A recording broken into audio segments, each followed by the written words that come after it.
Hey guys, it's Ty and welcome back to my channel. So today is going to be the start of a new reading vlog. All of the books that I'm going to be reading in this vlog are Book of the Month picks.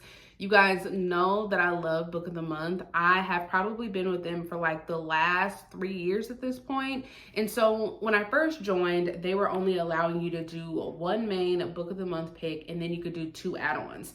Now they're allowing you to do one main pick and then up to 4 add-ons. And ever since they did that, I have been going crazy with the amount of books that I have been picking from them. It's rare that I pick like maybe 1 or 2 books unless it's just like a month where there's literally nothing that I want, but even then I'm getting at least one thing. So I have fallen very behind. I have like 25 to 30 unread books from Book of the Month. So I have put my subscription on pause, and during this time I am going to try to catch up with all of these picks.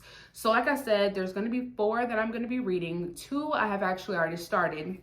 We're gonna talk about the ones I have not started yet.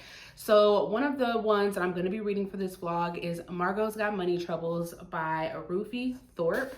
So this just says it's a bold, laugh out loud, funny, and heartwarming story about one young woman's attempt to navigate adulthood, new motherhood, and her meager bank account. One of my friends actually texted me not too long ago saying that they started this and that they were having a really fun time, especially with the main character Margo, because her life is extremely messy, and you guys know messiness is like a buzzword for me in books. This is a adult literary fiction. All of the books that I'm going to be talking about, I try to pick them from like different genres, but I'm really excited to get to this one. Next, I'm going to be trying out a mystery thriller. So we have Bad Tourist by Caro Carver. This one just says best friends, good liars, bad tourist. And it looks like it's about 3 friends that go to a trip to the Maldives and something happens. I have honestly not heard a lot of people talk about this one, so I'm kind of nervous about this because I'm not really sure how I'm gonna like this one. The next one that we have here, and one of the ones that I have actually already started, it is Heartless Hunter by Kristen Cicerelli. This is book 1 in the Crimson Moth series. I think this is young adult, but it's fantasy, and I literally have not gotten very far in this one, so I will just read you guys what it says. It just says, enemies to lovers doesn't get more high stakes than a witch and a witch hunter falling in love. So this will be the second book that I complete or try to complete for this vlog. So when I have more information about it, or I get a little bit further into the book, I will give you guys a better update. But the book that we are going to be focusing on first is The Last Love Note by Emma Gray. This is also more of a literary fiction, but there is a bit of a romance in here. And so for this one, I am on chapter 31, 269 pages. So hopefully I'll be getting done with this soon. But in this one, we're following our main character, Kate. She is a widow. Her husband, Cameron, passed away, I think like 2 years prior to when the story starts. And so basically we're just following Kate as she is dealing with like her grief over Cameron's death and raising her young 5-year-old son and dealing with like just the normal stresses of life. We do get some flashback chapters. Before Cameron passed away, he was actually diagnosed with Alzheimer's, and so we get some flashback chapters from before he was diagnosed and after he was diagnosed, and how Kate was dealing with that and how she had to like change her life basically to take care of him because it was like a really aggressive form of Alzheimer's. And then we are getting these flashback chapters with Kate and her boss Hugh, because right before Cameron was diagnosed, she had just got this new job, and her boss Hugh has been really supportive throughout her entire journey dealing with Cameron's diagnosis. And so we get these chapters of what their relationship was like during the time Cameron was dealing with Alzheimer's. And so right now we're in the present, and Kate and Hugh were going on this business trip together. While they were like flying, there was some weather issues, and so now they're like stuck in this small town, and we are just watching to see how their relationship is going to develop. So far, I think this is fine, but I'll have better thoughts, I think, once I'm finished with this book overall. So as soon as I'm done with this, I will give you guys my final thoughts. So I have an update for you. It has been a couple of days since I filmed the last time, but I have finished The Last Love Note by Emma Gray, and I have decided to settle on 3 stars for this one. I really wanted to enjoy this more. I didn't hate it or anything, but I think this is a book that would work better for people who could relate to the topics being discussed in this book. So, like I told you guys before, our main character, Kate, is just basically rebuilding her life after the unexpected death of her husband, Cameron. And I say unexpected is because he was diagnosed with Alzheimer's, and it was a really aggressive form of Alzheimer's, and he died pretty quickly after being diagnosed with it. And so we're just following her as she's trying to put the pieces of her life back together. And we spend a lot of time actually in the past. So we spend a lot of time with her and Cameron and what happened after he got diagnosed and how she was dealing with that and the effects that it had on the other people around her. And I think if you connect with Kate and her overall story and her journey, I think that you would really like this. There is a romance subplot in here. Honestly, that was probably my favorite part. And this is not about the romance at all. I'm not even sure if we can even call it like a subplot, because you don't even really get any of the romance until like way later in the book, but there's like a slow buildup to get there. But I really liked Kate as a character. I liked her boss, Hugh, and this is like one of those books where I feel like by the end of it, like you're rooting for the main character, and I felt myself rooting for Kate. And this book had a lot of funny moments in here too. The beginning scene is hilarious, and there's a scene at the end that I also thought was hilarious. And then Kate, she's very eccentric, like she's kind of like all over the place, and so I really like that about her as well. But please, even though this says The Last Love Note, don't go into this thinking that this is a romance. That's not what this is. This is just us following a character that is really just dealing with the grief of losing her husband. So, like I said, I am just gonna settle on 3 stars for this one, but I feel like a lot of other people will be able to take a lot more away from this than I was able to. So I have been reading Heartless Hunter by Kristen Cicerelli. This is the first book in the Crimson Moth series, young adult fantasy. And I am currently on chapter 12, 93 pages in. I have not been reading this, not because I don't like it, but I've just been watching a lot of TV, so I'm gonna get back to reading here pretty soon. But in this one, we're just following 2 main characters. So our main character that we're following is Rune, and she lives in this world where witches aren't accepted and they are slowly being killed out, and she is basically the Crimson Moth. So she is going undercover with the help of some friends so that she can go and rescue these witches and get them out of town. Then we have our other main character. His name is Gideon. He is part of the Blood Guard, and their job is to actually get rid of these witches. And so he gets some intel that Rune might be the Crimson Moth, so he's trying to kind of like woo her so that he can get more information into her. And then Rune is actually wanting to get closer to him because he and the rest of the Blood Guard had recently kidnapped this witch that she is trying to locate. So they're kind of trying to woo each other because they need information from each other. So it's fine. Like I said, I haven't really been reading, not because I haven't been like enjoying this. I just haven't really been focused on reading. I plan to hopefully knock out a lot of this today. If I have anything really interesting to say, I might update you again, but otherwise I'll be coming back with my final thoughts on this one.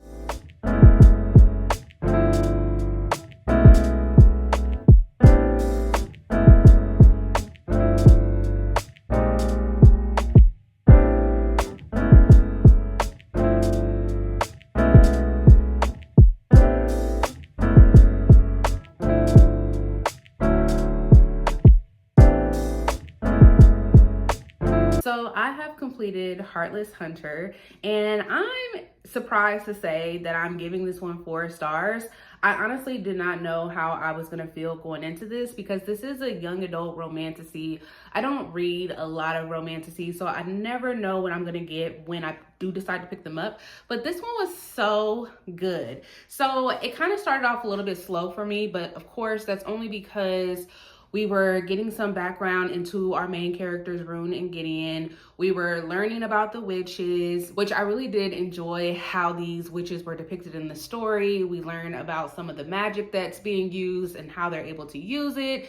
So once we got through all of that, and once the plot really started to move, like I could not put this book down. And every time I was able to put it down, I was just wanting to pick it back up.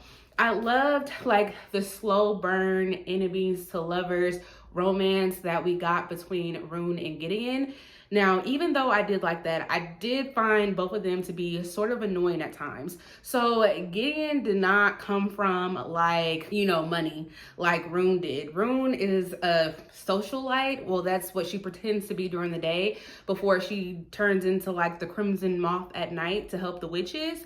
And every time like they were talking to each other, he just kept reminding her that he was poor and that she was never gonna like someone like him. And I was like, okay, like the first couple times you say it, fine, but you will never forget that he has no money. Like he's just not gonna let you forget that. And then we both know, like we find this out very early in the story that they're both trying to court each other because they want information from each other. So he suspects her of being the Crimson Moth, and then she wants to talk to him because she's trying to get information about where they keep the witches and stuff so that she can rescue them. They both know this. They both suspect the other person of using them. But every time something happens, like a situation would happen, and they would all of a sudden be all in their feelings. Oh my gosh, I can't believe they're only talking to me because they want information. Well, duh. That's why you guys are talking to each other. Like, that shouldn't be a shock to anybody. And this is mainly enemies to lovers, but there's a situation that ends up happening like the last third of the book, and this turns into like a love triangle, and I was here for that. There was also some reveals and twists that we got like the last 1/3 of the story that I did not see coming. I thought the story was going in one direction. I thought certain characters were doing certain things, and this went in a totally different direction, which I really enjoyed. So I'm giving this one 4 stars. I would have given it 5 stars if I was, able to be hooked from the beginning, but this one did grow on me, and I'm really, really, really, really hoping that Book of the Month will have the second book in the series. That is the one thing that kind of bothers me with Book of the Month, is that they will pick up the first book in a series, whether that's a fantasy series, a romance series, whatever the case may be. They will pick up the first book in the series, and they won't always pick up books 2 or 3 or however many books there are in their series. And I wish they would stop doing that. Like, if you can't commit to a series, then don't pick the first book, because it really annoys me when I do like a series and I want to continue it, but now I can't continue it with Book of the Month and I have to get a different version of it. It's just a little bit annoying. If somebody knows why they do that, please let me know. From here on out, if I find out that they have a book that's like the first book in a series, I don't think I'm going to get it from Book of the Month. I'll just get it on my own. But yeah, I really enjoyed this one. So I did decide to go ahead and pick up Bad Tourist. So this was my adult mystery thriller pick that I was planning on reading. And last night I actually picked it up, and I was going to try and put a little bit of a dent in it, but that did not happen. I only got 17 pages into this before I just got tired and decided to go to sleep. So I will give you guys a plot synopsis when I'm at least like 75 to 100 pages in. So I'll see you guys in a bit. Okay, so I do have a small update for Bad Tourist, I guess. I am only on chapter 12 on page 75, and honestly, not much has happened. So when the book opens up, we get like this real short paragraph where some body has been, like there was a body found in the ocean. Okay. So then we go to part 1, and it's back in 2001. And then we get a couple of pages where this girl, she is on like I think like a college school trip, and she goes to like this guest house where everybody is supposedly staying. But when she wakes up the next day, because she was the last one to arrive, she got there in like the middle of the night because she had some travel issues. And so when she checks in, the guy that checks her in, he's kind of weird and giving her a strange look and stuff, and it's making her feel a little uneasy. But then when she wakes up the next day, she notices that everybody that was staying in that guest house has been murdered. We don't know who the girl is. We don't know. The only person that we know that was staying there was her teacher. So that was a couple of pages. And then we fast forward 22 years later. And so we're following this group of women. They're like in their 40s, and they decide to go to the Maldives. So it's Darcy, Kate, and Camilla. And Darcy has just gotten divorced from her husband, Jacob, I think. That might be wrong. Her husband. And so she decided that she wanted to take a trip to the Maldives, and she paid for the trip for her and her two friends, Kate and Camilla. So they are at the Maldives right now. So they are on the resort, and then they come across this young girl. She's in her early 20s. Her name is Jade, and she is on her honeymoon trip with her husband, Rob. And we find out that Rob is physically abusive to her. I have no idea what that has to do with this story. So there's one part in here where we get a flashback to 7 months prior, when it was the first time that Darcy, Camilla, and Kate actually met in person for the first time, because they were all just chatting through Facebook. Because we learned with that situation in the beginning where that girl was at the guest house with all the people that got murdered, they all have some ties to that murder. And so that's all that we got, 75 pages in. So I don't know what's going to happen on this resort. I don't know how Jade and her husband Rob are like tied into this. We did get a chapter from Darcy's ex-husband Jacob where he had called Camilla asking, I guess, like what was up, because he's having some issues at his tech company. I think something was going on wrong in the background that might be messing up their company. And so he reached out to Camilla. I don't know why he would need to reach out to her friend, but that's literally all that I've got. I feel like a lot has happened, but nothing has happened. So I guess I'm just waiting for this body to turn up. I guess, I don't know. I'm intrigued to keep going, but I'm also just kind of waiting around for something to happen. But that's where I'm at with this. If anything exciting happens, I'll probably update you guys when I'm a little further in. Otherwise, I'll just tell you guys how I felt at the end. But all I've been doing today is literally just reading. I've been reading this and a couple other things, but I did stop at Barnes and Nobles today, and I was on a mission because I only wanted one book, and that is Andrea Stewart's newest adult fantasy, The Gods Below. Love this cover. I'm so excited for this because I loved her Bone Shard Daughter trilogy that just wrapped up last year, and so this is her new release. I think it's like book 1 in the Hollow Covenant. I don't know if it's going to be a duology or a series, not really sure, but I'm really excited for this, and I probably will be starting this sometime soon. But yeah, that's all that I have for you guys in regards to Bag Tourist. So I will see you guys for another update.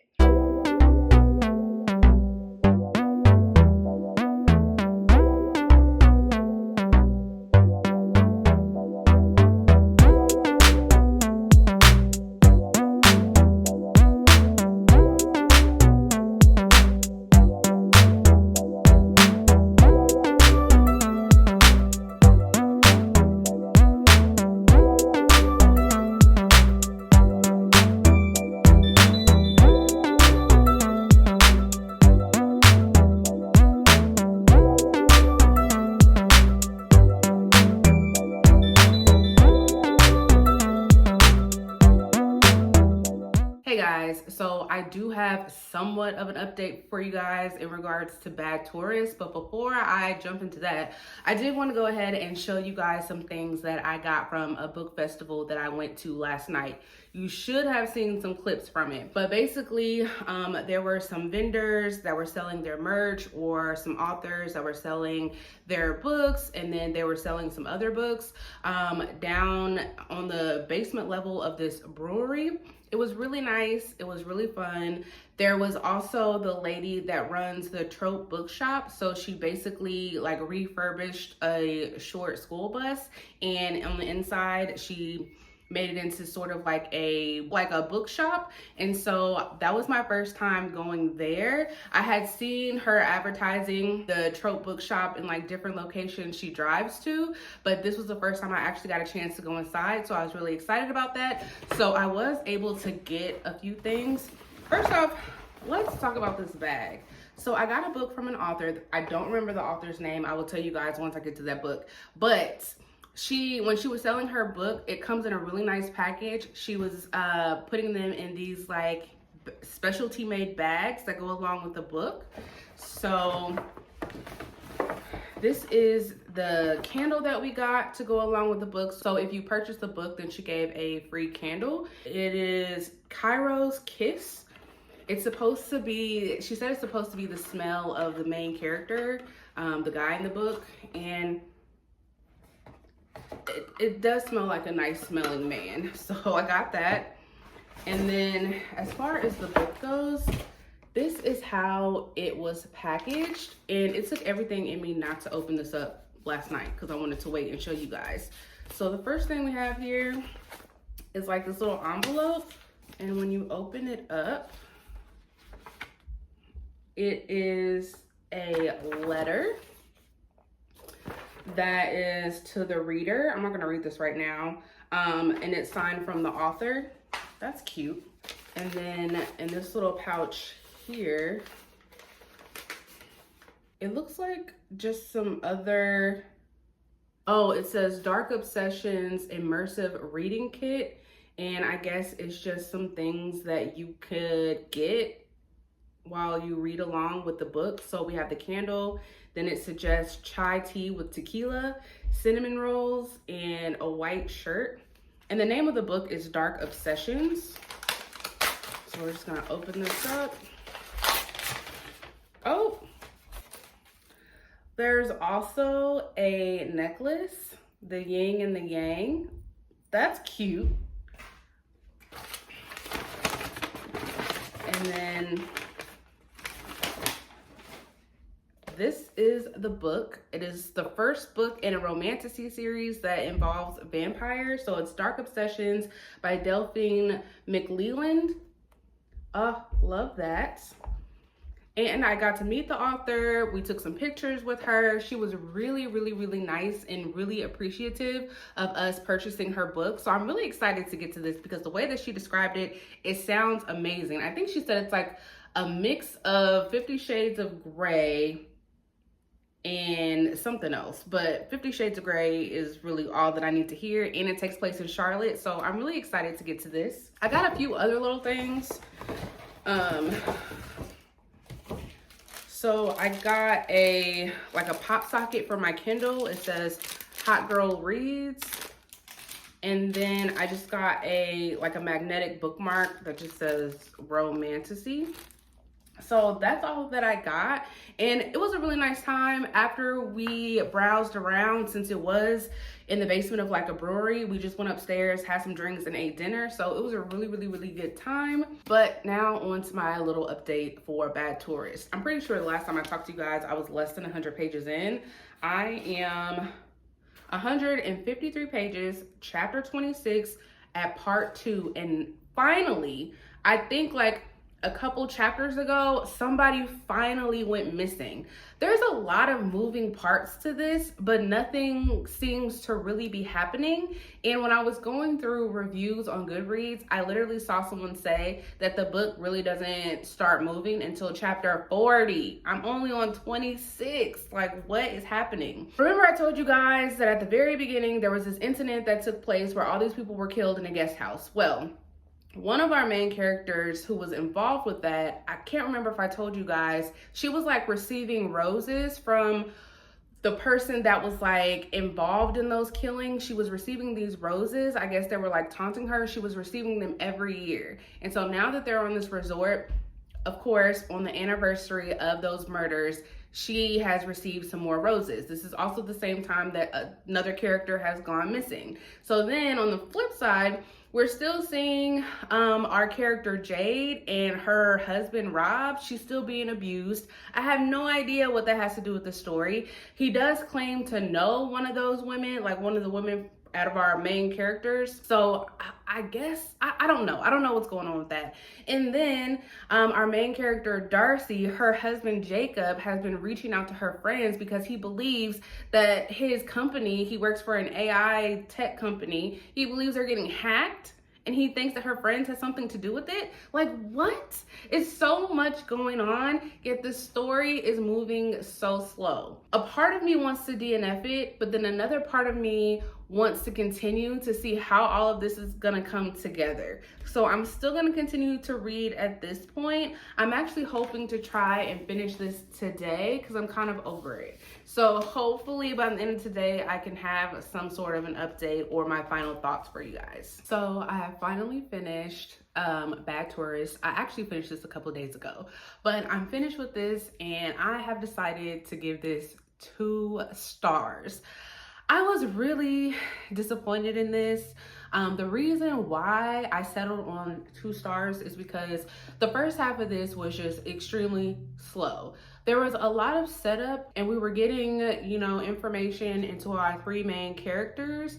But for all of this setup, the payoff at the end was not great. And by the time you find out what's really going on and why we're getting all these POVs and how everything tied together, it was a very underwhelming, and I wish we would have gotten something else as like the motivations for what was going on, because to me it was just stupid. I think if you are going to pick this up, this is going to give you those summertime vibes because it spends a lot of time describing what these women were doing on this beach resort. So if that's what you're looking for, like something slow paced and you're just here for vibes, then this is going to work for you. But if you are actually interested in like the mystery and trying to figure out what's going on and why we are getting to know all these characters, I think this is something that's going to leave you very dissatisfied like it did for me. So I have started Margo's Got Money Troubles by Ruthie Thorpe. I'm not that far into it. I'm only 64 pages in, but I'm far enough into it to give you guys some details about what's going on. So we're following our main character, Margo, and Margo is going through it. So when the story starts, she's like 19, 20 years old, and she has just given birth to her son. Now, mind you, she's not in the best situation to be trying to have a child. So she's not really doing that well financially. I think she works at like a bar, and she has 4 roommates, and they don't necessarily get along, but I mean, she's doing it. And then she ended up getting pregnant by her college professor, who is married and has children. And so when he finds out that she is pregnant, he all of a sudden wants absolutely nothing to do with her. And she doesn't really have a good family support system. Her mother works at Bloomingdale's and she's kind of a little bit flighty and she doesn't really want to help. And then her father is like in and out of her life. He used to be like a pro wrestler, but I think now he works with like another wrestling group. And so he's traveling a lot with them. And so he also has like another family because her mother and father were together before she was born.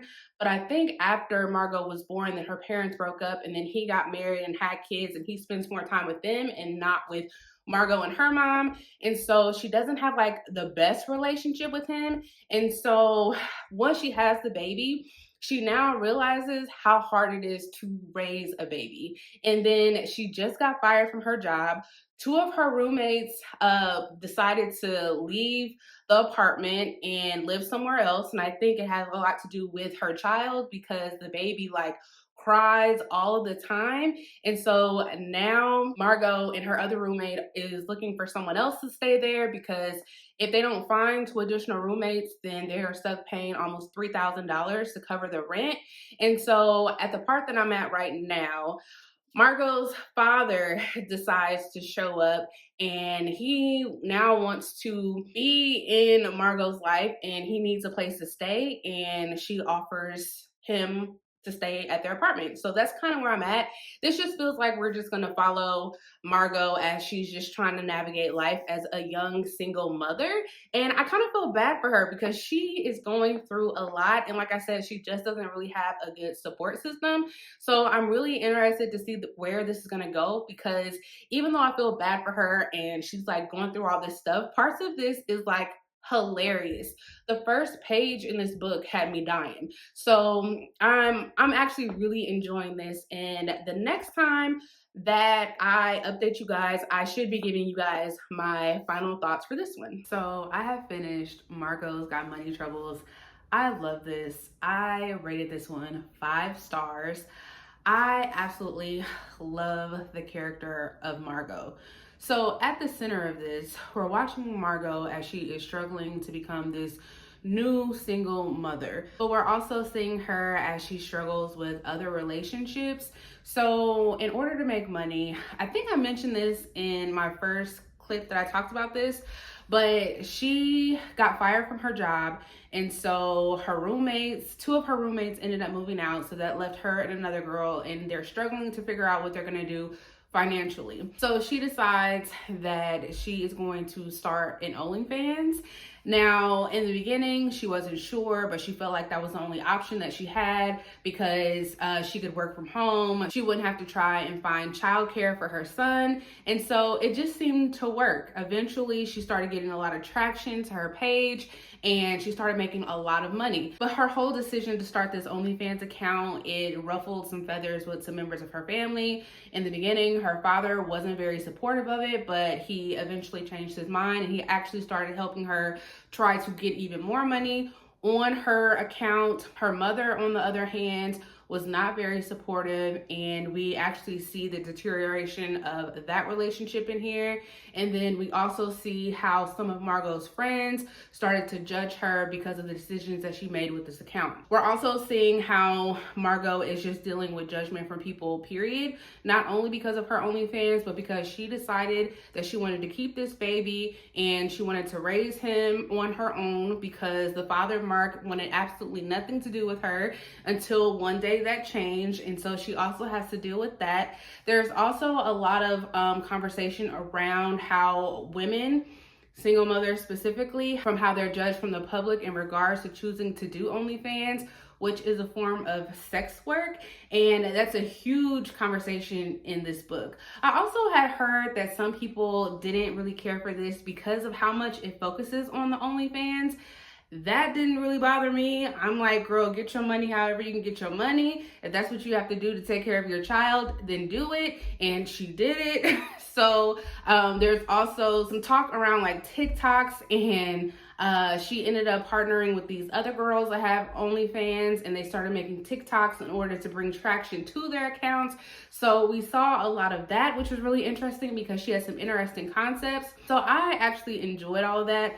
I thought that Margo was very charismatic. She's very kind of like spontaneous, but we got to see Margo grow up really fast, because she got pregnant, I think at 19, had the baby at 20. And so obviously with having a baby and you don't really have a good support system, her whole life changed, and we got to see Margo kind of become more mature and start making decisions that not just affect her, but also have her son in mind. I adored this story. I think at moments you're gonna really feel sad for Margo, you're gonna feel bad for her and her situations, but then other times she is going to have you cracking up. You can't really tell, but I did tab some scenes in here that I thought was really, really hilarious. And so again, I'm giving this one 5 stars. It will probably be be in my top books of this year.